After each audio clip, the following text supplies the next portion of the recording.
നന്നായിട്ട് മനസ്സിലാക്കിക്കൊള്ളുക. അല്ലാഹുവിന്റെ ഖുർആൻ പറയാൻ ഫാകലാ മിൻഹാ ആദം നബിയും ഹവ്വാ ബീവി റളിയല്ലാഹു തആല അൻഹുമാ അവർ രണ്ടുപേരും വിലക്കപ്പെട്ട കനി വെട്ടിച്ചപ്പോ ബദത് ലഹുമാ സൗആതുഹുമാ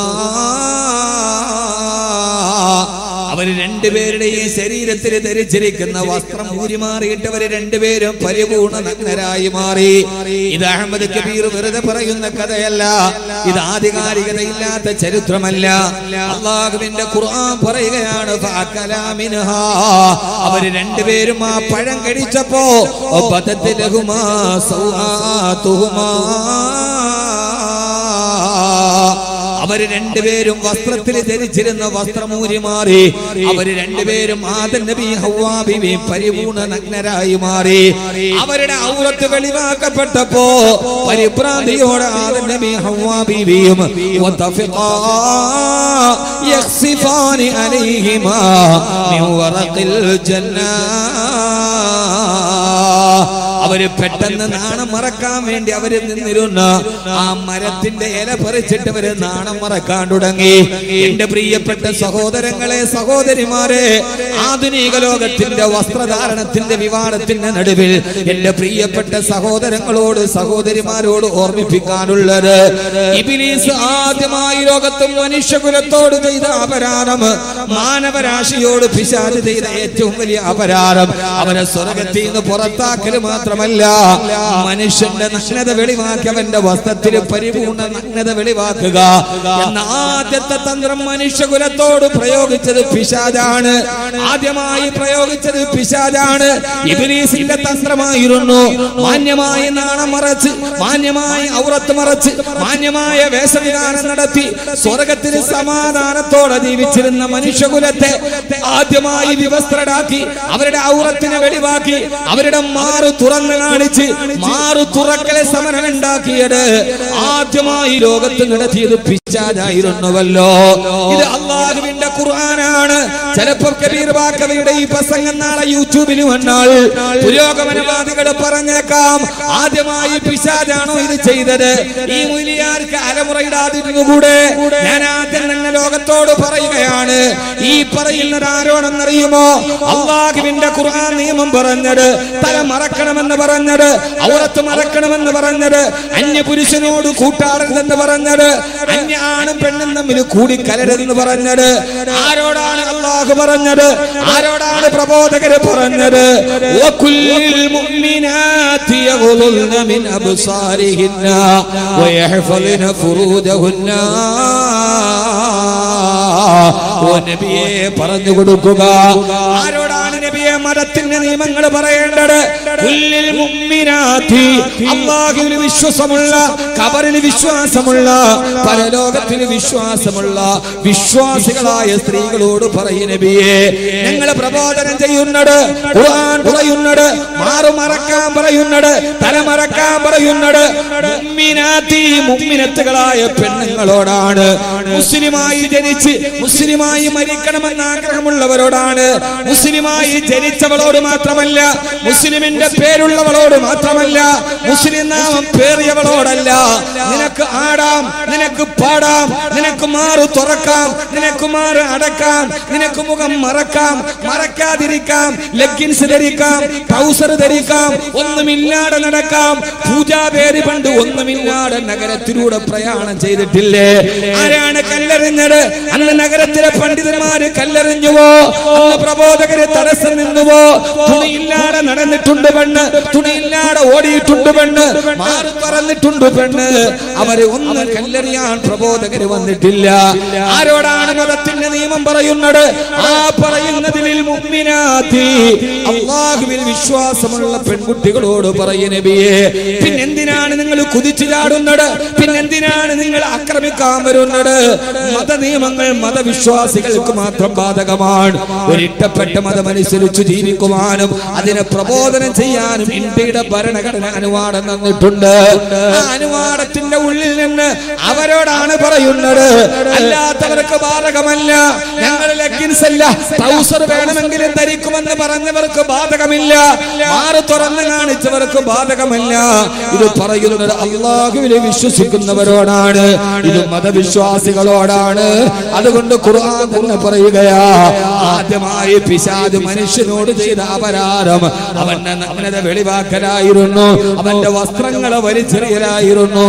അങ്ങനെയാണ് ആദം ഹവ്വ ദമ്പതികൾ സ്വർഗത്തിൽ നിന്ന് പുറത്താക്കപ്പെട്ടതെന്ന് അല്ലാഹുവിന്റെ വിശുദ്ധ ഖുർആൻ. അല്ലാഹു സുബ്ഹാനഹു വ തആല മനുഷ്യ പിശാചുക്കളെ തിരിച്ചറിയാൻ അല്ലാഹു തൗഫീഖ് നൽകുമാറാകട്ടെ. അല്ലാഹു തൗഫീഖ് നൽകട്ടെ. ഞാൻ ഇവിടെ പറയാൻ പോകുന്നതേതെന്നറിയോ? അങ്ങനെ പിശാചിന്റെ കെണിയിൽപ്പെട്ട് ആദം നബി ഹവ്വാ ബിബി സ്വർഗ്ഗത്തിൽ നിന്ന് പുറത്താക്കപ്പെട്ടപ്പോ ആ ചരിത്രത്തിന്റെ പശ്ചാത്തലം വെച്ച് അല്ലാഹു ലോകാവസാനം വരെ വരുന്ന ആണിനോടും പെണ്ണിനോടും പറയുകയാണ്. അല്ലാഹുവിന്റെ വിശുദ്ധമായ ഖുർആന്റെ ആയത്ത് തന്നെ ഞാൻ ഓതിത്തരട്ടെയോ? ഈ സംഭവത്തിന്റെ പശ്ചാത്തലത്തിന്റെ വെളിച്ചത്തിൽ അല്ലാഹു പറയുകയാണ്, യാ ബനീ ആദം, ഓ ആദമിന്റെ മക്കളെ, ഓ ആദം സന്തതികളെ, സ്വർഗത്തിൽ നിന്ന് പിശാചിന്റെ കെണിയിൽപ്പെട്ട് പുറത്താകേണ്ടി വന്ന ആദം ഹവ്വ ദമ്പതികളെ, ലാ യഫ്തിനന്നകും ശൈത്വാൻ, ജീവിതത്തിൽ ഒരിക്കലും ഈ പിശാച് നിങ്ങളെ ചതിക്കാതിരിക്കട്ടെ. പ്രിയപ്പെട്ട സഹോദരിമാരോട് ഈ ചരിത്രം പറഞ്ഞിട്ടാണ് അല്ലാഹു പറഞ്ഞത്, ലാ യഫ്തിനന്നകും ശൈത്വാൻ, ഈ പിശാച് നിങ്ങളെ ചതിക്കാതിരിക്കട്ടെ. ഏതുപോലെ കമാ അഖ്റജ അബവൈകും മിനൽ ജന്ന, നിങ്ങളുടെ മാതാപിതാക്കളെ സ്വർഗ്ഗത്തിൽ നിന്ന് തുണി ഉരിച്ചു കളഞ്ഞിട്ട് ഈ പിശാച് പുറത്താക്കിയതുപോലെ അവരുടെ മക്കളായ നിങ്ങളെ ഈ പിശാച് ചതിക്കാതിരിക്കട്ടെ. ഈ പിശാചിന്റെ വലയിൽ നിങ്ങൾ കുടുങ്ങിപ്പോകരുത്, അറിയാതെ മാറ് തുറന്നു പോകരുത്, ഔറത്ത് വെളിവാക്കി പോകരുത്. ഞാൻ നിങ്ങളോട് മുന്നറിയിപ്പ് നൽകുകയാണ്, നിങ്ങളുടെ മാതാപിതാക്കൾക്ക് പറ്റിയ അബദ്ധം നിങ്ങൾക്ക് പറ്റരുതേ. കമാ ഖറജ അബവൈകും മിനൽ ജന്ന യൻസി അൻഹുമാ ലിബാസഹുമാ, അല്ലാഹു പറയുകയാണ്, നിങ്ങളുടെ മാതാപിതാക്കളുടെ ശരീരത്തിൽ നിന്ന് യൻസി അൻഹുമാ ലിബാസഹുമാ, അവരുടെ വസ്ത്രത്തെ പിശാച് ഊരി മാറ്റിയില്ലയോ? എന്തിനാണ് വസ്ത്രം ഊരി മാറ്റിയത്? മാറ് തുറന്നിട്ട് ലൈവ് വന്നവരൊക്കെ ഒന്നുകൂടി ചിന്തിക്കുക, എന്തിനാണ് വസ്ത്രം ഊരി മാറ്റിയതെന്നറിയുമോ? ലിയുരിയഹുമാ സൗആതിഹിമാ, അവരുടെ ശരീരത്തിന്റെ രഹസ്യഭാഗങ്ങൾ വെളിവാക്കാൻ വസ്ത്രങ്ങൾ ഊരിമാറ്റി പിശാച് നിങ്ങളുടെ മാതാപിതാക്കളെ ചതിച്ചതുപോലെ നിങ്ങൾ ആ ചതിയിൽ പെടാതിരിക്കട്ടെ എന്ന് അല്ലാഹുവിന്റെ വിശുദ്ധ ഖുർആൻ. അതുകൊണ്ട് എന്നെ കേൾക്കാനത്തെ ജനസഞ്ചയത്തോട് പിശാചിന്റെ ആ വലയിൽ പെട്ടുപോകരുത്. പിശാചുക്കൾ അന്ന് പിശാച് സ്വർഗത്തിലാണെങ്കിൽ ഇന്ന് പിശാച് കോഴിക്കോട് അങ്ങാടിയിലാണ്, ഇന്ന് കാസർഗോഡ് നഗരത്തിലാണ്. ആ പിശാചിന്റെ അവതാരങ്ങൾ പല കൊടികളും പിടിച്ച് പല ലേബലുകളിൽ മുസ്ലിം പെണ്ണിന്റെ മുമ്പിലൂടെ വലിച്ചെറിഞ്ഞുകൂടെ, വാരി ചുറ്റിക്കൂടെ, ഞങ്ങളുടെ കൂടെ അങ്ങാടിയിലേക്ക് ഇറങ്ങിക്കൂടെ എന്ന് മുസ്ലിം പെണ്ണിന്റെ വസ്ത്രവിധാനം പറഞ്ഞുകൊണ്ട് ഊരിയിടുമ്പോ അല്ലാഹുവിന്റെ ഖുർആൻ പറയുകയാ, എന്റെ പ്രിയപ്പെട്ട സഹോദരാ, ഖുർആനിനേക്കാൾ വലിയൊരു മുന്നറിയിപ്പുണ്ടോ? അല്ലാഹു പറഞ്ഞു, സ്വർഗ്ഗത്തിലെ പിശാച് അവസാനിച്ചിട്ടില്ല. ഇന്നഹു യറാകും ഹുവ വ ഖബീലുഹു, ഇന്നഹു യറാകും, ആ പിശാചും വ ഖബീലുഹു, അവന്റെ കുടുംബാംഗങ്ങളും. ആ പിശാചിന്റെ കുടുംബത്തിൽ പിറന്ന കുറെ ആളുകളുണ്ട്. ഇതൊന്നും ബാക്കി വെറുതെ പറയുന്നതല്ല, അല്ലാഹുവിന്റെ വിശുദ്ധ ഖുർആൻ. ആ പിശാചും വ ഖബീലുഹു, ആ പിശാചിന്റെ കുടുംബാംഗങ്ങളും അവര് നിങ്ങളുടെ ഇടയിലൂടെ ചുറ്റിത്തിരിഞ്ഞ് നടക്കുകയാണ്. അവരെല്ലാവരും നിങ്ങളെ വഴിപഴപ്പിക്കാൻ നോക്കുകയാണ്. ആ സമയത്തൊക്കെ നിങ്ങൾ അതിൽ നിന്ന് മാറി നിന്ന് അല്ലാഹുവിന്റെ വിശുദ്ധമായ ദീനിന്റെ മാനദണ്ഡങ്ങളിലൂടെ നീ നടന്നു പോകണേ എന്ന് അല്ലാഹുവിന്റെ വിശുദ്ധ ഖുർആൻ. അതുകൊണ്ട് എന്റെ പ്രിയപ്പെട്ട സഹോദരങ്ങളോട് സഹോദരിമാരോട് വസ്ത്രം എങ്ങനെ ധരിക്കണം, എന്താണ് ധരിക്കേണ്ടത് എന്നത് ഓരോ പൗരന്റെയും അവകാശമാണ്. അവൻ ഇഷ്ടമുള്ള വസ്ത്രം ധരിക്കാം, ഇഷ്ടമുള്ളത് അവൻ അണിഞ്ഞ് നടക്കാം, അവൻ വസ്ത്രമില്ലാതെ നടന്നു പോകാം. തടയാൻ ആർക്കും അനുവാദമില്ല. കാരണം ഇതൊരു ഭരണഘടന അവകാശം വെച്ചു കൊടുത്ത, അംഗീകരിച്ചു കൊടുത്ത അവന്റെ അവകാശങ്ങളാണ്. ആ അവകാശങ്ങളിലേക്ക് നമ്മൾ കടന്നു വരുന്നില്ല. പക്ഷേ എന്റെ പ്രിയപ്പെട്ട സഹോദരങ്ങളെ, ഈ നന്മയുടെ വഴികളെ കൈവിടാതിരിക്കുക. അല്ലാഹു സുബ്ഹാനഹു വ തആല തൗഫീഖ് നൽകി അനുഗ്രഹിക്കുമാറാകട്ടെ. അല്ലാഹു തൗഫീഖ് നൽകി അനുഗ്രഹിക്കുമാറാകട്ടെ. ഖുർആൻ പറയാണ്, ഇന്നഹു ആപിശാജും വഖബീലുഹു, അവന്റെ കുടുംബാംഗങ്ങളും. അതൊക്കെ ആരാന്റെ പേര് നിങ്ങൾ വായിച്ചെടുത്തോണം. ഈ പേര് പറഞ്ഞിട്ട് അടുത്ത കേസ് എന്റെ മേലെ വരണ്ട. ഇത് ഖുർആനാണ്. ഖുർആനിനേക്കാൾ വലിയൊരു മുന്നറിയിപ്പ് ലോകത്ത് അല്ലാഹു നൽകിയിട്ടില്ല. നമ്മളോട് പറയാൻ കടലുണ്ട്, ബേക്കല് ബീച്ചിൽ പോകുമ്പോ ബോർഡ് കാണും, ആഴമേറിയ ഭാഗമാണ്, ഇറങ്ങരുത് എന്നൊരു ബോർഡ് കണ്ടാൽ നമ്മളവിടെ കാണൂലേ. ഇപ്പോ കാഞ്ഞങ്ങാട് ഈ ബൈപ്പാസ് അങ്ങോട്ടാ പോവാ, കാഞ്ഞങ്ങാട് കാസർഗോഡ് ബൈപ്പാസില് ചില സ്ഥലത്ത് ബോർഡ് കാണാം, 6 മാസത്തിന് ഇവിടെ പൊലിഞ്ഞത് 20 പേർ. എന്താണ് ആ ബോർഡ്? നിങ്ങളുടെ മുമ്പേ വന്ന ആളുകൾ ഇവിടെ പെടഞ്ഞു മരിച്ചിട്ടുണ്ട്, അതുകൊണ്ട് വരുന്ന നിന്റെ സ്പീഡ് കുറയ്ക്കില്ലെങ്കിൽ നീയും പോയി ആ കുഴിയിൽ വീടും. അള്ളാഹു ഖുർആനിൽ ഒരു ബോർഡ് വെക്കാണ് സൂറത്തുൽ അഅറാഫിൽ, യാ ബനി ആദം, ആദമിന്റെ മക്കളെ, നിങ്ങളുടെ വാപ്പയും ഉമ്മയും തുണി ഉരിഞ്ഞിട്ട് പിശാച് സ്വർഗ്ഗത്തിൽ നിന്ന് വെളിയിലാക്കിയിട്ടുണ്ട്. ലാ യഫ്തിനന്നകും ശൈത്താൻ, മക്കളെ നിങ്ങളുടെ വാപ്പയും ഉമ്മയും കെണിയിൽ വീണിച്ച പിശാച് നിങ്ങളെയും വീഴിക്കാതിരിക്കട്ടെ, നിങ്ങൾ സൂക്ഷിച്ച് ജീവിക്കാവൂ എന്ന് ഖുർആൻ നമ്മോട് മുന്നറിയിപ്പിന്റെ ബോർഡ് തരികയാണ്. അപ്പൊ നമ്മൾ അതിനെ മറികടന്ന് പോകാവോ? പോകാൻ പാടില്ല. അള്ളാഹു നമുക്ക് ബോധം തരട്ടെ. അവനും അവന്റെ കുടുംബക്കാരും നിങ്ങളെ വലവീശി നടക്കാൻ, ആ വലവീശി നടക്കുന്ന നിങ്ങൾ അതിലേക്ക് പെടാതിരിക്കും. എന്റെ പ്രിയപ്പെട്ട സഹോദരങ്ങളെ, കോഴിക്കോട് ഫറൂഖ് കോളേജിൽ മുൻകഴിഞ്ഞു പോയ പ്രഭാഷകർ സൂചിപ്പിച്ചിട്ടുണ്ട്, ഒരധ്യാപകൻ അദ്ദേഹം ഒരു മതവേദി നടത്ത പരാമർശത്തിന്റെ പേരിലാണ് കേരളം മുഴുവനും ഇളകി മറിഞ്ഞത്. പുരോഗമനവാദികളും അല്ലാത്തവരും വല്ലാതെ വാഗ്വാദത്തിലേടിയത്. സമുദായ സേവനത്തിന്റെ മൂടുപടമണിഞ്ഞ മലങ്കടുകന്മാർ അവർക്ക് ഒത്താശ ചെയ്ത് കടന്നു വന്നത്. എന്നിട്ട് അവർ പിന്നീട് ആ പോസ്റ്റുകൾ തിരുത്തിയത്. രാത്രിയിൽ കോഴിയെ പിടിക്കുകയും ഉച്ചയ്ക്ക് അതിന്റെ പേരിൽ അനുശോചനം അർപ്പിക്കുകയും ചെയ്യുന്ന ഈ പരിപാടി അത്ര വലിയ കപട മതേതരവാദികൾക്ക് നല്ലതല്ല. ഈ മതേതരവാദം വല്ലാതെ കൂടി അതത്ര നല്ലതല്ല. രാത്രിയിൽ കോഴിയെ പിടിക്കുക, അതിനെ കൊന്നു തിന്നിട്ട് പിന്നെ ഉച്ചയ്ക്ക് അനുശോചനം നടത്തുക, അതത്ര നല്ല പരിപാടിയല്ലെന്ന് മനസ്സിലാകുന്നവരോട് മനസ്സിലാകാത്ത ഭാഷയിൽ ഞാൻ ഓർമ്മിപ്പിക്കുകയാണ്. അതുകൊണ്ട് ഫറൂഖ് കോളേജിലെ ഒരു അധ്യാപകൻ അദ്ദേഹം വസ്ത്രത്തിന്റെ രൂപവുമായി ബന്ധപ്പെട്ട ഒരു പരാമർശം നടത്തിയപ്പോ ആ പരാമർശത്തെ ഏറ്റുപിടിച്ച ആളുകൾ, അദ്ദേഹത്തിനെതിരെ കേസെടുത്ത ആളുകൾ നിങ്ങൾക്കറിയുമോ എന്ന് എനിക്കറിയില്ല. കേരളം അറിഞ്ഞ മലയാളം അറിഞ്ഞ ഏറ്റവും വലിയ മഹാകവിയായിരുന്ന കുമാരനാശാന്റെ ദുരവസ്ഥ, കുമാരനാശാൻ ദുരവസ്ഥ എഴുതി. ആ ദുരവസ്ഥയിൽ കുമാരനാശാൻ ക്രൂര മുഹമ്മദർ ചിന്തുന്ന ഹൈന്ദവ ചോരയിൽ ചൊന്നിടും ഏറുനാട്ടിൽ എന്ന് കുമാരനാശാൻ ഒരു വരി എഴുതി. ക്രൂര മുഹമ്മദർ ചിന്തുന്ന ഹൈന്ദവ ചോരയിൽ ചേർന്നിടും ഏറനാട്ടിൽ എന്ന് മുസ്ലിമീങ്ങൾക്കെതിരെ മുസ്ലിമീങ്ങൾ ഹൈന്ദവരെ മുഴുവനും കൊല ചെയ്യുന്നു എന്ന അർത്ഥത്തിൽ ഒരു കവിത എഴുതി. അന്ന് ജീവിച്ചിരുന്ന മഹാനായ ഒരു സമൂഹത്തിന്റെ തുടിപ്പുകൾ അറിഞ്ഞ് ക്രാന്ത ദാർശനികതയോടെ ഇടപെട്ട ആളെ വെച്ചപ്പോ കേട്ടപ്പോ കയറെടുത്തത് ആളല്ല, പെട്ടെന്ന് ഫേസ്ബുക്കിൽ പോസ്റ്റ് ചെയ്ത നേതാക്കന്മാരില്ല. മഹാനായ മർഹൂം CH മുഹമ്മദ് സാഹിബ് അടക്കം മഹാനായ സീതി സാഹിബ് ഉൾപ്പെടെയുള്ള മുഴുവൻ പരിഷ്കർത്താക്കളും അതിനെതിരെ മുമ്പോട്ട് വന്നു. അവസാനം ഇത് തെറ്റാണ്, ഹിന്ദുക്കളുടെ രക്തം മുസ്ലിമീങ്ങൾ ചിന്തിയിട്ടില്ല, കവിതയിൽ പരാമർശം ഒഴിവാക്കണമെന്ന് കുമാരനാശാന്റെ കവിതയെ കുറിച്ച് സീതി സാഹിബ് അടക്കമുള്ള ആളുകൾ രംഗത്തോട്ട് വന്നു.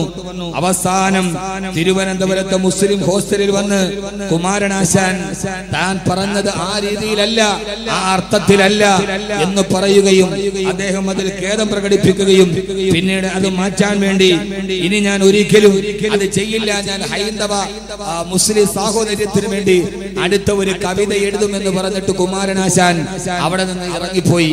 അന്ന് ആര് ഫേസ്ബുക്ക് എടുത്ത് വെച്ചിട്ട് കുമാരനാശാനോടൊപ്പം എന്ന് പറഞ്ഞ ഹാഷ്ടാഗ് ചെയ്ത് കളിച്ചില്ല.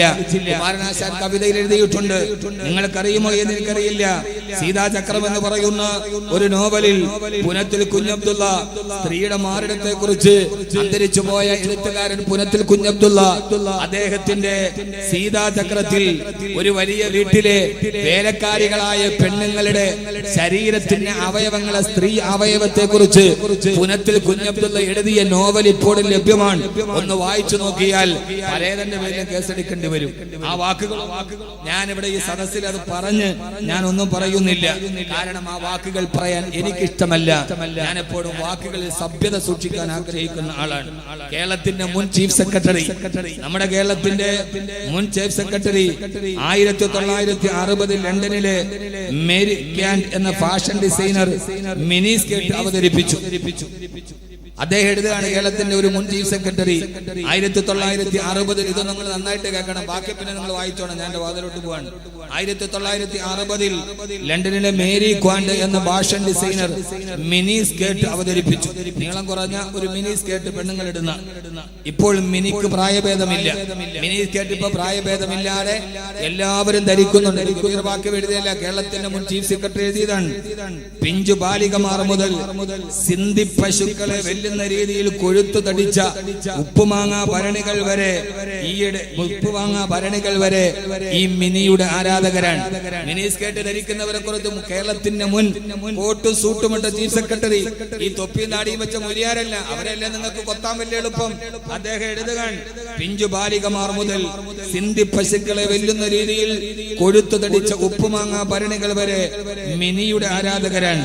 ഞാൻ ഈയിടെ ദുബൈയിൽ ഒരു പള്ളിയിൽ പോയി.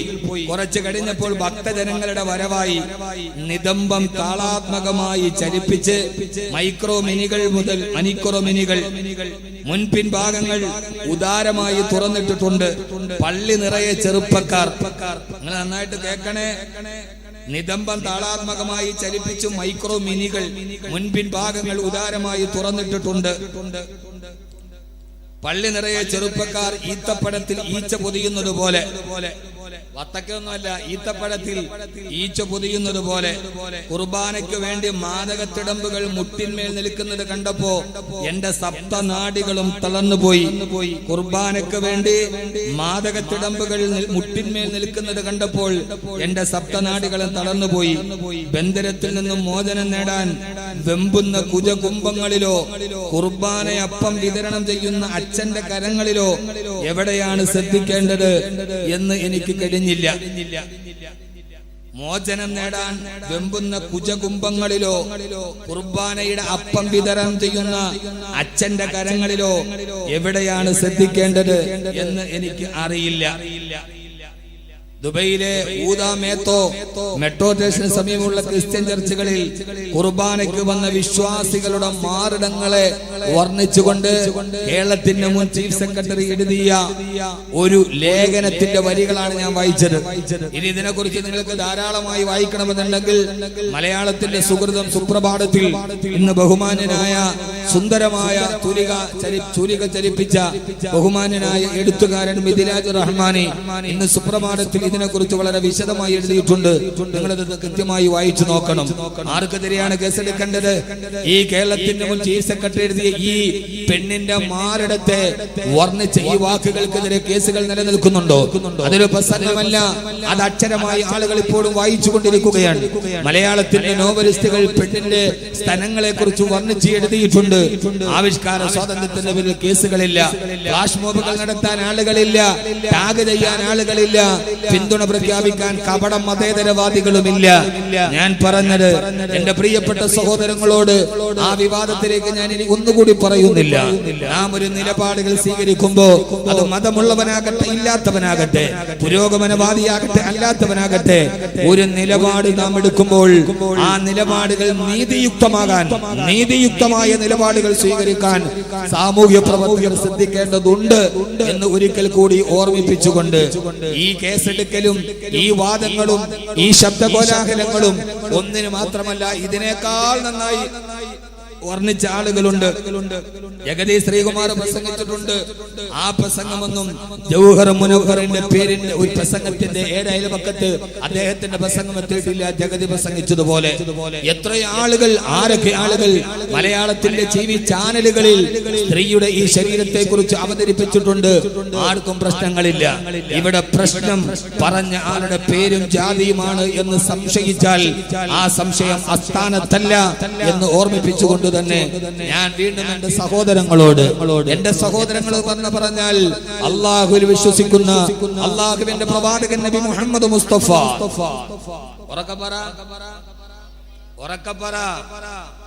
ആദരവായ പ്രവാചകൻ നബി മുഹമ്മദ് മുസ്തഫ സല്ലല്ലാഹു അലൈഹി വസല്ലമയുടെ ആദർശങ്ങളിൽ വിശ്വസിക്കുന്ന ഒരു സമൂഹത്തോടാണ് നമ്മൾ പ്രതിനിധാനം ചെയ്യുന്നത്. ലാ യഫ്തിനന്നകും ശൈത്വാൻ, ആ പിശാച് നിങ്ങളുടെ മാതാപിതാക്കളെ ചതിച്ചതുപോലെ ഒരിക്കലും നിങ്ങൾ ചതിയിൽ വീടരുതേ. അലം അഹദ ഇലൈക്കും യാ ബനി ആദമ അല്ലാ തഅബുദു ശൈത്വാൻ ഇന്നഹു ലക്കും അദുവ്വുൻ മുബീൻ. ഈ പിശാച് നിങ്ങളുടെ ആദന്മ ശത്രുക്കളാണെന്ന് നിങ്ങളോട് ഞാൻ പറഞ്ഞിട്ടുണ്ട്. അതുകൊണ്ട് നിങ്ങളെ പിഴവിലേക്ക് കൊണ്ടുപോകുന്ന, നിങ്ങളെ ജീവിതത്തിന്റെ പരാജയത്തിലോട്ട് കൂട്ടിക്കൊണ്ടുപോകുന്ന പിശാചിനോട് ഒത്തുചേർന്ന് നിന്നിട്ട് നിങ്ങൾ ആരും ഈ വേഷവിധാനം നടത്തരുത് എന്ന് അല്ലാഹുവിന്റെ വിശുദ്ധ ഖുർആൻ. അല്ലാഹു സുബ്ഹാനഹു വ തആല ലോകാവസാനം വരുന്ന വിശ്വാസിനികളായ പെൺകുട്ടികളോട് അവരുടെ വസ്ത്രത്തെ കുറിച്ച് അല്ലാഹുവിന്റെ ഖുർആൻ പറഞ്ഞത്, എന്റെ പ്രിയപ്പെട്ട സഹോദരിമാരെ, ജീവിതത്തിൽ ചില മൂല്യങ്ങളുണ്ട്, ജീവിതത്തിൽ ചില നന്മകളുണ്ട്. ആ ജീവിതത്തിന്റെ നന്മകളുടെ ഭാഗങ്ങളിലൂടെ കടന്നു പോവുക. അല്ലാഹുവിന്റെ ഖുർആനിന് സ്ത്രീയോട് പറയാനുള്ളതെന്നാണ് അവരുടെ വസ്ത്രവുമായി ബന്ധപ്പെട്ട്, വകുല്ലിൽ മുഅ്മിനാതി യഗ്ളുന മിൻ അബ്സാരിഹിന്ന വയഹ്ഫദന ഫുറൂജഹുന്ന. അല്ലാഹുവിൽ വിശ്വാസമുള്ള, പരലോകത്തെ പേടിയുള്ള സ്ത്രീകളോട് അല്ലാഹുവിന്റെ ഖുർആൻ പറയാണ്, നബിയേ, സത്യവിശ്വാസിനികളായ പെൺകുട്ടികളോട് പറഞ്ഞു കൊടുക്ക് നബിയേ, യഗ്ളുന മിൻ അബ്സാരിഹിന്ന, അവരുടെ കണ്ണുകളെ സൂക്ഷിക്കാൻ പറയും നബിയേ. ആ കണ്ണുകളിലൂടെ അരുതാത്തത് കാണരുത്, അരുതാത്തതിലേക്ക് നോക്കരുത്, അരുതാവിയുടെ ചിന്തകൾ കടന്നു വരരുത്. അതുകൊണ്ട് പരമാവധി കണ്ണുകൊണ്ട് കാണുന്നതെല്ലാം നന്മയായിരിക്കുക. എന്റെ പ്രിയപ്പെട്ട ചെറുപ്പക്കാരോട് കൂടിയാണ് ഞാൻ ഈ പറയുന്നത്. ഇതൊന്നും പെണ്ണിന് മാത്രം ബാധകമാകുന്നതല്ല. നിങ്ങളുടെ കണ്ണുകൊണ്ട് അശ്ലീലമായ സിനിമകൾ കാണരുത്, അശ്ലീലമായ ചിത്രങ്ങൾ കാണരുത്, അശ്ലീലമായ കാഴ്ചകൾ കാണരുത്, അശ്ലീലം നിങ്ങൾ കാണിച്ചു കൊടുക്കരുത്. അങ്ങനെ കണ്ടാൽ പിശാച് നിങ്ങളുടെ ഹൃദയത്തിന്റെ ഉള്ളിലോട്ട് കടന്നു കയറും. ആ പിശാച് നിങ്ങളെ തെറ്റിലേക്ക് വലിച്ചു കൊണ്ടുപോകും എന്ന് അല്ലാഹുവിന്റെ വിശുദ്ധ ഖുർആൻ. അല്ലാഹുവിന്റെ പ്രവാചകൻ നബി മുഹമ്മദ് മുസ്തഫ സല്ലല്ലാഹു അലൈഹി വസല്ലമ പറഞ്ഞല്ലോ, ശരീരത്തിന്റെ ഗുഹ്യാവസ്ഥാനത്തിന് മാത്രമല്ല വ്യഭിചാരമുള്ളത്, കണ്ണിനും വ്യഭിചാരമുണ്ട് കേട്ടോ. ഏതാണ് നബിയെ കണ്ണിന്റെ വ്യഭിചാരം എന്ന് ചോദിച്ചപ്പോ, അത് അശ്ലീലമായ കാര്യങ്ങളിലേക്ക് നിങ്ങളുടെ കണ്ണുകൊണ്ട് നോക്കലാണ്. ഏത് അശ്ലീലതയാണോ കണ്ണ് കാണുന്നത്, ആ കണ്ണ് കാണുന്ന കാഴ്ച കണ്ണ് ഹൃദയത്തിന് കൈമാറി കൊടുക്കും. ആ ഹൃദയം നിങ്ങളെ തെറ്റിലേക്ക് പ്രേരിപ്പിക്കുമെന്ന് ലോകൈക ഗുരു നബി മുഹമ്മദ് മുസ്തഫ സല്ലല്ലാഹു അലൈഹി വസല്ലമ.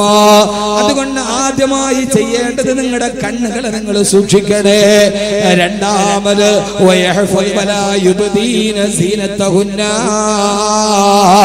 നിങ്ങളുടെ സൗന്ദര്യത്തെ നിങ്ങൾ വെളിവാക്കാൻ പാടില്ല.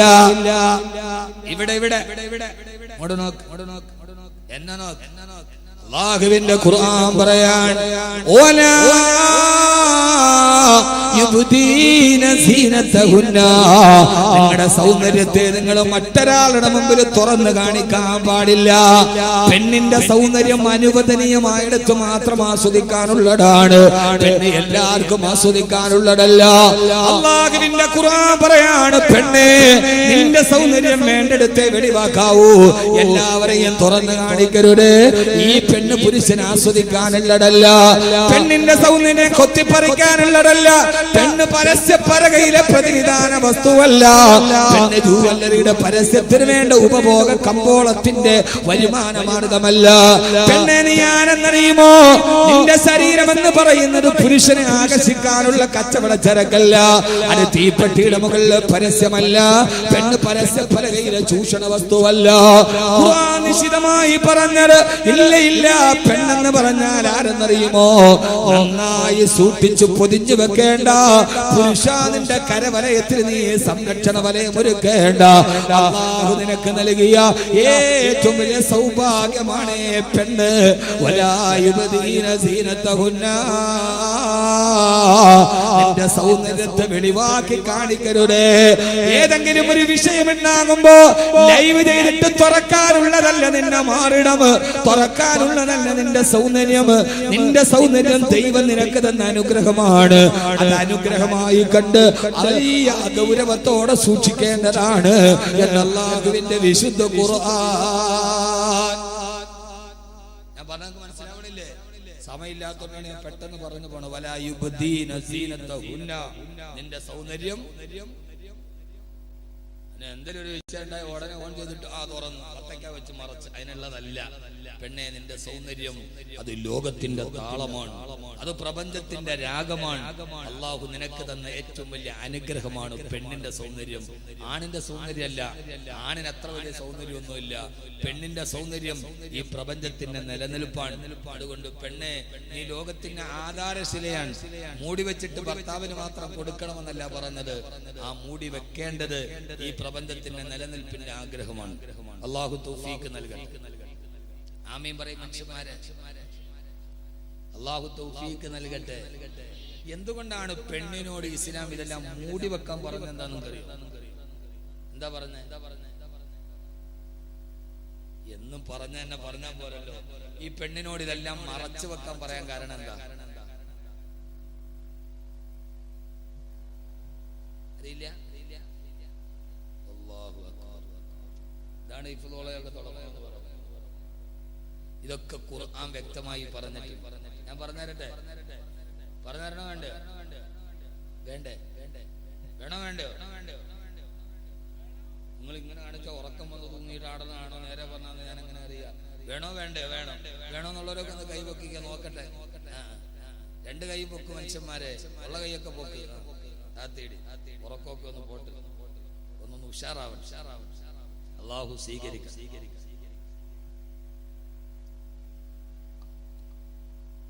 കുട്ടി ഇങ്ങോട്ട് എന്റെ കൂടെ കേസ് വരുമെന്ന് അറിഞ്ഞുകൂടാ.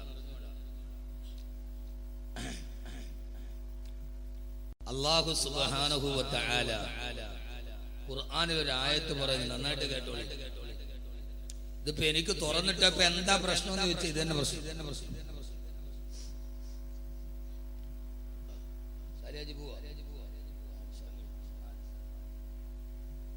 അല്ലാഹു നല്ല ദീർഘായുസ്സ് കൊടുക്കട്ടെ. ഇനി നന്മകൾ ചെയ്യാൻ അല്ലാഹു തൗഫീഖ് കൊടുക്കട്ടെ. നന്മ ചെയ്ത ആളുകൾക്ക് ദീർഘായുസ്സ് ഉണ്ടായാലേ സമൂഹത്തിന് വെളിച്ചുണ്ടാവും. അല്ലാഹു അങ്ങനെ ആക്കി കൊടുക്കുമാറാകട്ടെ. നന്നായിട്ട് നോക്കി.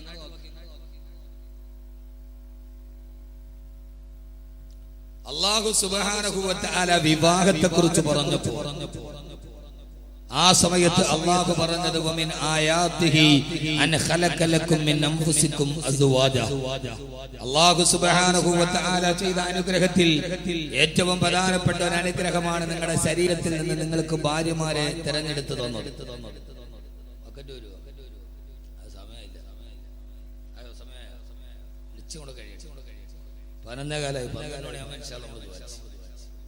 എന്റെ ഇടയിൽ പറയണ്ട വളരെ പ്രധാനപ്പെട്ട ഒന്ന് രണ്ട് വിഷയങ്ങൾ. അല്ലാഹു വിവാഹത്തെ കുറിച്ച് പറഞ്ഞത്, അല്ലാഹു പറഞ്ഞത് എന്താ? അല്ലാഹുവിന്റെ വലിയൊരു ദൃഷ്ടാന്തമാണ്. ആകാശം പോലെ ഭൂമി പോലെ അല്ലാഹുവിന്റെ വലിയൊരു ദൃഷ്ടാന്തമാണ്. അന ഖലഖ ലക്കും മിൻ അൻഫുസികും അസ്വാജാ. നിങ്ങളുടെ ശരീരത്തിൽ നിന്ന് തന്നെ നിങ്ങളുടെ ഇണകളെ അല്ലാഹു തിരഞ്ഞെടുത്ത് തന്നത്. ആ ഇണകളെ കല്യാണം കഴിക്കുന്നത് നിങ്ങൾക്ക് ഓർമ്മയില്ലേ? എവിടെയോ കിടന്നൊരു പെണ്ണിനെ ഒരു നിക്കാഹിന്റെ പദം പറഞ്ഞ് വീട്ടിലേക്ക് കൂട്ടിക്കൊണ്ടുവന്ന് അതേവരെ അന്യരായി കിടന്ന ആണും പെണ്ണും കിടപ്പറയിലോട്ട് കയറുകയാണ്. അല്ലാഹു പറയുകയാണ്, നിങ്ങൾക്കൊരു ഭാര്യയെ തിരഞ്ഞെടുത്ത് തന്നെന്ന് മാത്രമല്ല, ആണിന്റെയും പെണ്ണിന്റെയും ഇടയിൽ വജഅല ബൈനകും മവദ്ദത്തൻ വറഹ്മ, അവരുടെ ഇടയിൽ ആരും അറിയാത്തൊരു ബന്ധത്തെ ഞാൻ നൽകിയിട്ടുണ്ട്. ആണിന്റെയും പെണ്ണിന്റെയും ഇടയിൽ ഞാനൊരു കാന്തിക ബന്ധം പോലെ, കാന്തം പിടിച്ചു വലിക്കുന്നത് പോലെ ആണും പെണ്ണും തമ്മിലൊരു ബന്ധമുണ്ട്. ആ ബന്ധമുള്ളത് കൊണ്ടാണ് അപരിചിതയായ പെണ്ണ് നിന്റെ കിടപ്പറയിൽ വന്നത്, നിന്റെ ശരീരത്തോട് കെട്ടിപ്പിടിച്ച് കിടന്നത്, അവളിലൂടെ നിനക്ക് മക്കളുണ്ടായത്, മനുഷ്യന്റെ തലമുറ ലോകാവസാനം വരെ കടന്നുപോയത്.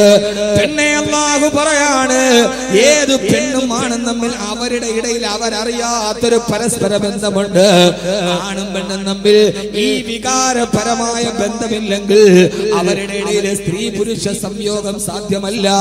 അതിലൂടെ മനുഷ്യന്റെ തലമുറ ലോകത്ത് നിലനിൽക്കുകയില്ല. ഈ പെണ്ണും ആണും അടച്ചു വെച്ച് നടക്കുമ്പോ അവരുടെ ഇടയിൽ ഒരു വലിയ ബന്ധമുണ്ട്. ആ ബന്ധത്തിന്റെ ചരടിനെ നിങ്ങൾ മുറിച്ചു കളയരുത്.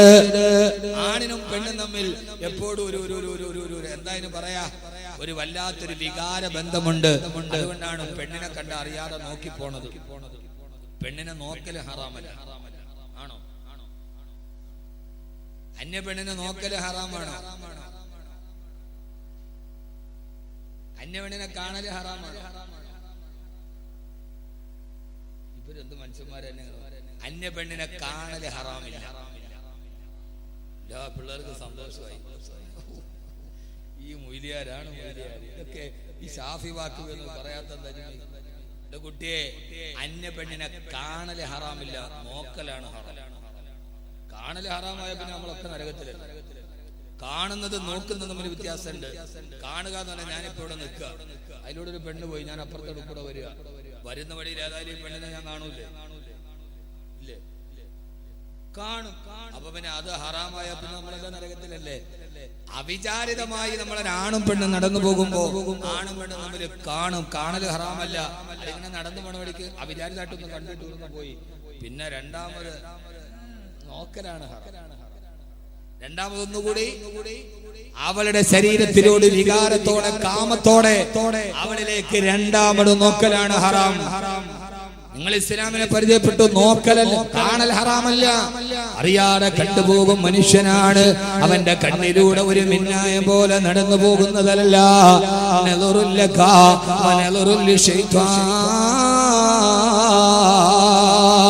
അതുകൊണ്ടാണ് അല്ലാഹുവിന്റെ റസൂല് പറഞ്ഞത്, യുവാക്കളെ, പെണ്ണിനെ ഒരു പ്രാവശ്യം കണ്ടുപോയാൽ ആ കാണൽ അനുവദനീയമാണ്.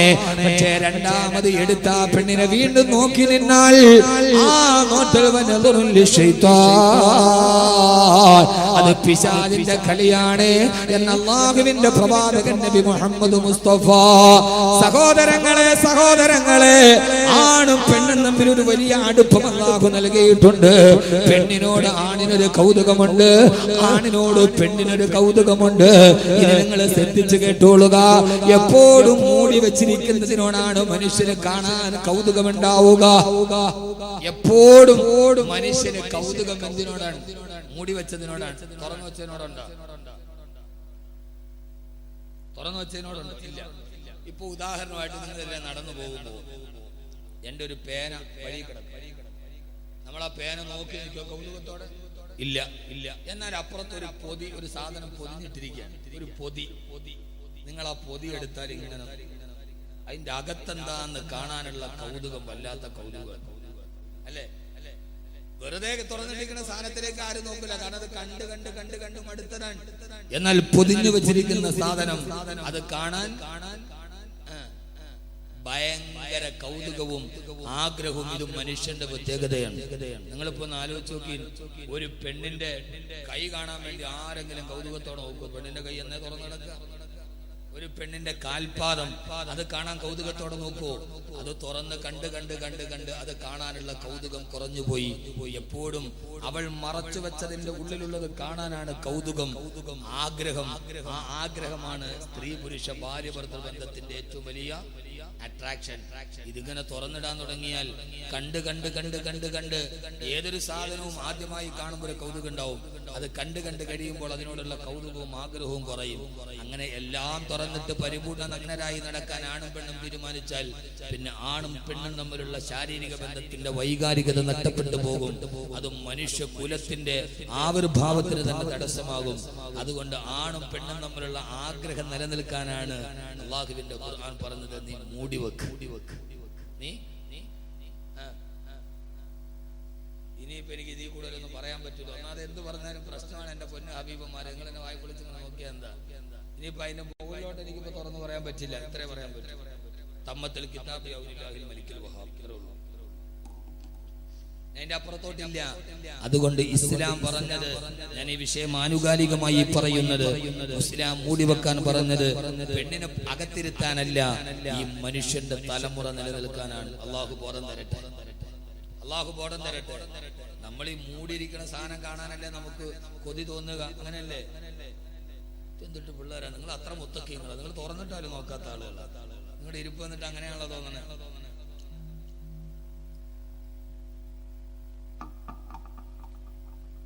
ആഗ്രഹമുണ്ടാവുകയില്ല ആണും പെണ്ണും തമ്മിൽ.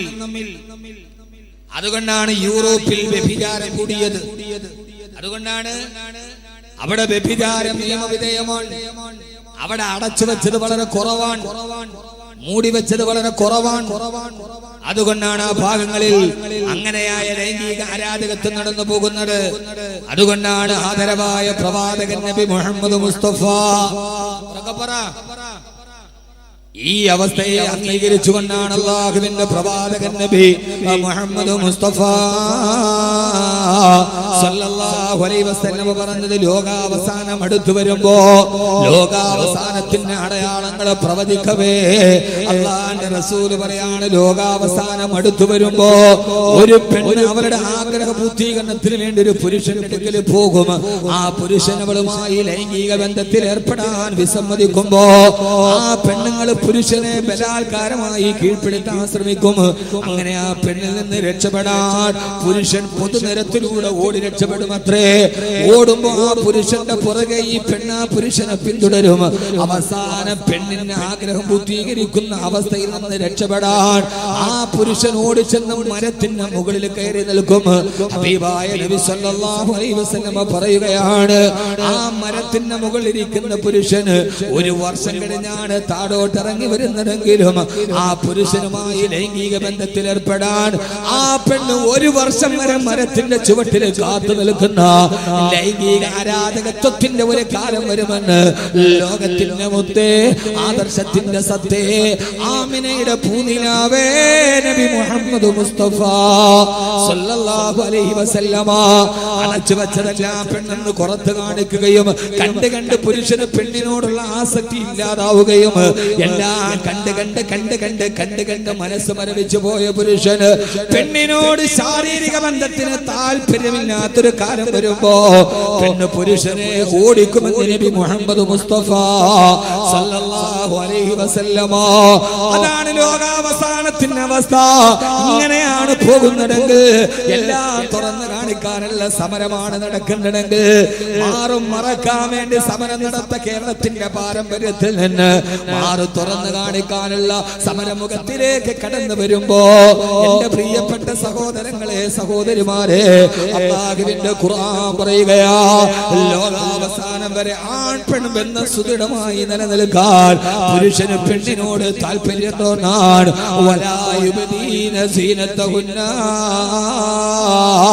നിന്റെ സൗന്ദര്യത്തെ ആരുടെ മുമ്പിൽ നീ വെളിവാക്കരുത്. ആ സൗന്ദര്യത്തെ അടച്ചു പിടിച്ചിട്ട് അല്ലാഹുവിന് ഇഷ്ടപ്പെട്ടവളായി കടന്നുപോയി അവസാന സഹോദരങ്ങളെ, ഏറെ പറയാൻ സമയമില്ല. അവസാനം നീ ആരാകണമെന്നറിയോ? ഒരു നല്ല പെങ്ങളായി, ഒരു ഉമ്മയായി, ഒരു ഭാര്യയായി, ഭർത്താവിന്റെ ജീവിതത്തിലോട്ട്, ഒരു പുരുഷന്റെ ജീവിതത്തിലോട്ട് കടന്നു വരുന്ന ഒരു നല്ല ഭാര്യയായി നീ നിന്റെ ജീവിതത്തിലോട്ട് കടന്നു പോകണേ എന്നല്ലാഹുവിന്റെ വിശുദ്ധ ഖുർആൻ എന്ന് സ്ത്രീക്കൊപ്പം നിലനിന്ന ഖുർആൻ സ്ത്രീയുടെ വസ്ത്രധാരണം മാത്രമല്ല. പലപ്പോഴും ആളുകൾ പറയാറുണ്ട്, കബീർ ബാഖവി അടക്കമുള്ള ആളുകൾ, അല്ലയോ പെങ്ങളെ എന്ന് വിളിച്ചിട്ടാണ് സംസാരിക്കുക. ഈ അടുത്ത സമയത്ത് ഒരു സഹോദരിയുടെ വോയിസ് ക്ലിപ്പ് തന്നെ വാട്സപ്പ് ഗ്രൂപ്പിൽ വൈറലായി. ഉസ്താദേ, നിങ്ങൾ ഭാര്യമാരെ കുറിച്ച് പറയാത്തതെന്താ? ഈ ബ്ലൂ ഫിലിം കണ്ടുകൊണ്ടിരിക്കുന്ന, ഞങ്ങൾ അടുക്കളയിലെ യന്ത്രമായി കണക്കാക്കുന്ന, മണപ്പുറയിൽ ഞങ്ങളുടെ അടുക്കലേക്ക് വരാത്ത ഒരു ഭർത്താവിന് എന്ത് കടമയാണ് ഞങ്ങൾ ചെയ്തു കൊടുക്കേണ്ടത്? ആദ്യമായിട്ട് തന്നെ ആ സഹോദരിയോട് സ്നേഹപൂർവ്വം, സഹോദരി, നിങ്ങൾക്ക് ജീവിതത്തിൽ കിട്ടിയ ഭർത്താവ് അങ്ങനെയാണെന്ന് കരുതി എല്ലാ ആണുങ്ങളും പുരുഷന്മാരും അങ്ങനെയല്ല കേട്ടോ. 100% ഭാര്യമാരെ സ്നേഹിക്കുന്ന, ആദരിക്കുന്ന, ബഹുമാനിക്കുന്ന, ഭാര്യയുടെ അവകാശങ്ങളെ സംരക്ഷിക്കുന്ന 100 കണക്കിന് ആണുങ്ങളുണ്ട്. എല്ലാ ആണുങ്ങളും അങ്ങനെയാണെന്ന് കരുതരുതേ. നിങ്ങൾക്ക് കിട്ടിയത് അങ്ങനെയാണെന്ന് കരുതി എല്ലാ പുരുഷന്മാരും അങ്ങനെയല്ല. ഇനി നിങ്ങൾ നല്ലതായിട്ടും അങ്ങനെ ഒരു ഭർത്താവിനെയാണ് കിട്ടിയതെങ്കിൽ അത് നിങ്ങളുടെ ജീവിതത്തിന്റെ ഏറ്റവും വലിയ ക്ഷമയ്ക്ക് വേണ്ടി സ്വർഗത്തിന് കാരണമാക്കി മാറ്റുക. ആദരവായ പ്രവാചകൻ നബി മുഹമ്മദ് മുസ്തഫ സല്ലല്ലാഹു അലൈഹി വസല്ലം പറഞ്ഞത്, ഈ വിനീതൻ ഏറ്റവും കൂടുതൽ സംസാരിച്ചത് നല്ല ഭർത്താക്കന്മാരെ കുറിച്ചാണ്, നല്ല ഭാര്യയെ കുറിച്ചല്ല. അല്ലാഹുവിന്റെ റസൂൽ പറഞ്ഞതെന്നറിയോ? പുരുഷനോട് പറഞ്ഞതെന്നറിയോ? പുരുഷ, നിന്റെ കണ്ണിൽ പെണ്ണാരായിരിക്കണമെന്നറിയുമോ? സന്ധ്യാനേരത്ത് നടന്നു പോകുമ്പോ റോഡ് വക്കിലൂടെ നടന്നു പോകുന്ന പെണ്ണിനെ കാമത്തോടെ നോക്കരുതേ. അത് നിന്റെ പെങ്ങളാണെന്ന് കരുതുക, അത് നിന്റെ ഭാര്യയാണെന്ന് കരുതുക, അത് നിന്റെ ഉമ്മയാണെന്ന് കരുതുക. റോഡിലൂടെ നടന്നു പോകുന്ന പെണ്ണിന്റെ ശരീരത്തിനോട് വില ചോദിക്കരുതേ. ഫേസ്ബുക്കിൽ കമന്റ് ഇടുമ്പോ പല ചെറുപ്പക്കാരും അവൾ പുരോഗമനവാദിയാകട്ടെ, ഫെമിനിസ്റ്റ് ആകട്ടെ, അവരുടെ അവകാശങ്ങളും ആദർശങ്ങളും അവര് പറയട്ടെ, മാന്യമായി കമന്റ് കൊടുത്ത് പ്രതികരിക്കുക. അല്ലാതെ അവളോട് ചോദിക്കരുത് നിന്റെ രാത്രിക്ക് ഒരു രാത്രിക്ക് എന്ത് വിലയുണ്ട്? പെണ്ണെന്നുള്ളത് രാത്രിക്ക് വിലയിടാനുള്ളതല്ല. പെണ്ണെന്ന് പറയുന്നത് നിനക്ക് വിലയിടാൻ പറ്റുന്ന ഒരു സാധനമല്ല. അവളുടെ ഒരു രാത്രിക്ക് നിനക്ക് വില നിശ്ചയിക്കാൻ കഴിയില്ല. ഹബീബായ നബി സല്ലല്ലാഹു അലൈഹി വസല്ലം പറയാ, മാ അക്രമഹുന്ന ഇല്ലാ കരീം വമാ അഹാനഹുന്ന ഇല്ലാ ലഈൻ. മാ അക്രമഹുന്ന ഇല്ലാ കരീം. മാന്യന്മാരല്ലാതെ പെണ്ണിനെ ബഹുമാനിക്കില്ല. മാന്യന്മാർക്ക് പെണ്ണിനെ ബഹുമാനിക്കാൻ കഴിയൂ. വമാ അഹാനഹുന്ന ഇല്ലാ ലഈൻ. ശപിക്കപ്പെട്ട നിഷ്ക്രിയനുമാണ്, ശപിക്കപ്പെട്ടവനാണ് പെണ്ണിനെ നിന്ദിക്കുന്നവൻ, അവളുടെ രാത്രിക്ക് വില പറയുന്നവൻ, അവളുടെ മാറിടം നോക്കി തുറിച്ചു നോക്കുന്നവൻ, അവളുടെ ശരീരത്തെ കടുകനെ പോലെ കുത്തിപ്പറിക്കുന്നവൻ, ബസ് സ്റ്റാൻഡിൽ ഒറ്റക്ക് നിൽക്കുന്ന പെണ്ണിനെ ചുറ്റി നടക്കുന്ന പൂവാലന്മാർ. അല്ലാഹു പറയാണ്, പെണ്ണിനെ ബഹുമാനിക്കണേ, പെണ്ണിനെ ആദരിക്കണേ. മാന്യനായ പുരുഷനല്ലാതെ പെണ്ണിനെ ആദരിക്കാൻ കഴിയില്ല. പെണ്ണെടുത്തുകാരെ, പെണ്ണിടം തിരിച്ചു പിടിക്കാൻ ശ്രമിക്കുന്നവരെ, റസൂലിന്റെ സ്ത്രീയെ കുറിച്ചുള്ള ആദരവിന്റെ പദാർത്ഥങ്ങളെ പഠിക്കുക. അല്ലാഹു തൗഫീഖ് നൽകട്ടെ. നിന്റെ ഭാര്യയായി വരുന്ന പെണ്ണ്, ആ പെണ്ണിൽ നിന്ന് ഇഷ്ടമില്ലാത്തതൊന്നും സംഭവിച്ചാൽ പോലും അവളെ തലാഖ് ചൊല്ലി ഒറ്റയടിക്ക് ഒഴിവാക്കാൻ നിനക്കും അധികാരമില്ല. നീ അവളെ ഭാര്യയായി, ഫെമിനിസ്റ്റുകൾ ചോദിക്കുന്നത്, ഒരു ഭാര്യയായി സ്വാതന്ത്ര്യമില്ലാതെ താഴെ കിടക്കാനാണോ? ഭാര്യയുമായിട്ടൊരു പ്രശ്നമുണ്ടായാൽ ഉടനെ തലാഖ് ചൊല്ലിയിട്ട് ഒഴിവാക്കാനും പാടില്ല. ഒഴിവാക്കാവോ? ഭാര്യ ഭർത്താവ് തമ്മിലൊരു വഴക്കുണ്ടായി, വീട്ടിൽ കൊണ്ടുവിടാണ് ചെയ്യേണ്ടത്? ആണോ? മുത്തലാഖൊക്കെ വലിയ വിഷയമല്ലേ? സ്ത്രീയെ കുറിച്ച് അല്ലാഹു എങ്ങനെയാ പറഞ്ഞത്? ഖുർആനിലെ 2 ആയത്ത്. ഒരാണും പെണ്ണും തമ്മിൽ, ഭാര്യയും ഭർത്താവും തമ്മിൽ വഴക്കുണ്ടായി, എന്ത് ചെയ്യണം? അല്ലാഹു പറഞ്ഞു. ആരാ പറഞ്ഞത്? അല്ലാഹു പറയടാ, നിന്റെ ഭാര്യ നീ തമ്മിൽ വഴക്കുണ്ടായി, എന്ത് ചെയ്യണം? ഖുർആൻ സൂറത്തുൻ നിസാ. കേട്ടിട്ടുണ്ടോ? വഴക്കുണ്ടായി, അടിയായി, എന്നെ തലാക്ക്, നീ തലാക്ക് പോ. ഇല്ല, ആളുകൾ തെറ്റിദ്ധരിച്ചത് കൊണ്ടാണ് ഖുർആൻ പറഞ്ഞ 2 ആയത്ത്. അത് കഴിഞ്ഞിട്ട് ഏറ്റവും നല്ല വസ്ത്രം ഏതാന്ന് പറഞ്ഞിട്ട് ഇൻഷാ അല്ലാഹ് നമുക്ക് പിരിയാം. അല്ലാഹു തൗഫീഖ് നൽകട്ടെ. ആമീൻ പറയ്. അല്ലാഹു തൗഫീഖ് നൽകട്ടെ. നമ്മുടെ ഉറൂസ് കമ്മിറ്റി ഭാരവാഹികൾ, ഒരു ഭാര്യയും ഭർത്താവും തമ്മിൽ പിണക്കുണ്ടായാൽ എന്ത് ചെയ്യണം? സ്ത്രീയോട് എങ്ങനെ പെരുമാറണം? ഖുർആൻ പറഞ്ഞ ഒരു ഘട്ടം ഞാൻ പറഞ്ഞുതരാം. അള്ളാന്റെ ഖുർആൻ പറഞ്ഞ ഘട്ടം, അള്ളാഹ് പറഞ്ഞ ഘട്ടം. അല്ലാഹു സ്വീകരിക്കട്ടെ. നമ്മുടെ ഉറൂസ് കമ്മിറ്റി ഭാരവാഹികൾ ഒരു ബക്കറ്റുമായി നിങ്ങളുടെ മുമ്പിലേക്ക് വരും. എല്ലാവരും കാര്യമായ രീതിയിൽ സഹായിക്കുക, സഹകരിക്കുക. ഉറക്ക ഒരു മൂന്ന് സ്വലാത്തിലെ സല്ലല്ലാഹു അലാ മുഹമ്മദ്,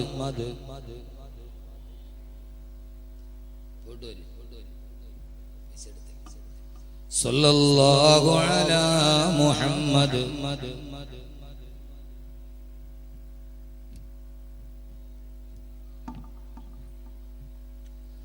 اللهم صل على محمد يا رب صل عليه وسلم അല്ലാഹുവേ നീ സ്വീകരിക്കണേ അല്ലാഹ് ഈ സദഖ ചെയ്യുന്ന സഹോദരങ്ങളുടെ ഹലാലായ മുറാദുകൾ ഹാസിലാക്കണേ തമ്പുരാനെ ഐശ്വര്യം പ്രദാനം ചെയ്യണേ അല്ലാഹുവേ നന്മ നൽകി അനുഗ്രഹിക്കണേ അല്ലാഹ് അവരുടെ ജീവിതത്തിലെ എല്ലാ പ്രയാസങ്ങളും ബുദ്ധിമുട്ടുകളും മാറ്റി തരണേ അല്ലാഹ്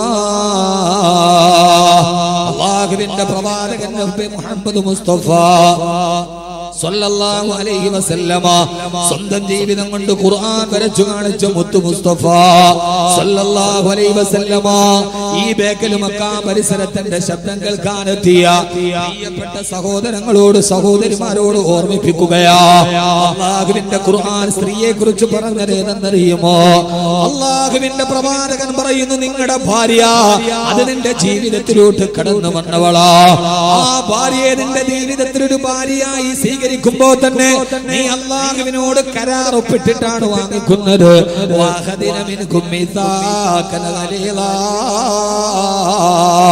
നിക്കാഹിനെ കുറിച്ച് ഖുർആൻ പറഞ്ഞത് അത് ജീവിതത്തിലെ ഏറ്റവും പരിട്ടമായ ഉടമ്പടിയാ ഉസഫിദുക അലാ മാ അമറല്ലാഹു തആല ബിഹി മിൻ ഇംസാകിൻ ബിമഅറൂഫിൻ ഔ തസ്രീഹിൻ ബിഇഹ്സാൻ ഒരു വാപ്പ കല്യാണ സദസ്സിൽ ചെറുപ്പക്കാരാ നിന്റെ കൈ പിടിച്ചിട്ട് നിന്റെ ഭാര്യയുടെ വാപ്പ പറഞ്ഞതേതെന്നറിയോ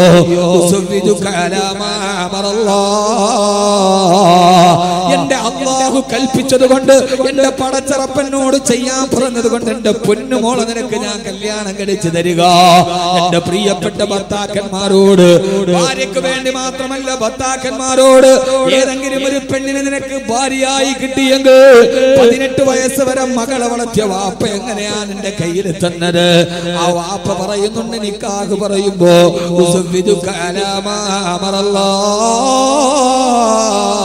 അമറല്ലാഹ് എന്റെ അല്ലാഹു എന്നോട് പറഞ്ഞത് കൊണ്ടാണ് കേട്ടോ 18 വയസ്സുള്ള എന്റെ പൊന്നുമോളെ നിനക്ക് കല്യാണം കഴിപ്പിച്ചു തരുന്നത് അവൾക്ക് ഇനി ഭക്ഷണം കൊടുക്കാൻ എന്റെ വീട്ടിലില്ലാത്തത് കൊണ്ടല്ല എനിക്ക് അവൾ അധിക ഭാരമായത് കൊണ്ടല്ല എന്റെ വീട്ടിൽ നിന്ന് അവൾ പൊര നിറഞ്ഞ് കിടക്കുന്നത് കൊണ്ടല്ല ഒരു പരിചയവുമില്ലാത്ത നിന്റെ കൈവെള്ളയിൽ എന്റെ മോളെ ഞാൻ എന്റെ പൊന്നുമോളെ എന്റെ കരളിന്റെ കശനമായ പൊന്നുമോളെ ഞാൻ ഏൽപ്പിച്ചു തരുന്നത് അലാ മാ അമറല്ലാഹ് എന്റെ റബ്ബനോട് പറഞ്ഞത് കൊണ്ടാ ഇതെന്റെ റസൂലുള്ളാഹിയുടെ സുന്നത്തായത് കൊണ്ടാ ഇത് ഹബീബായ നബി മുഹമ്മദ് മുസ്തഫ സല്ലല്ലാഹു അലൈഹി വസല്ലമയുടെ സുന്നത്താണല്ലോ നിക്കാഹു മിൻ സുന്നത്തി നിക്കാഹിന്റെ ചര്യയിൽപ്പെട്ടടാ അല്ലാഹുവിന്റെ പൊരുത്തം കിട്ടാൻ എന്റെ ഹബീബായ മുത്തു മുസ്തഫ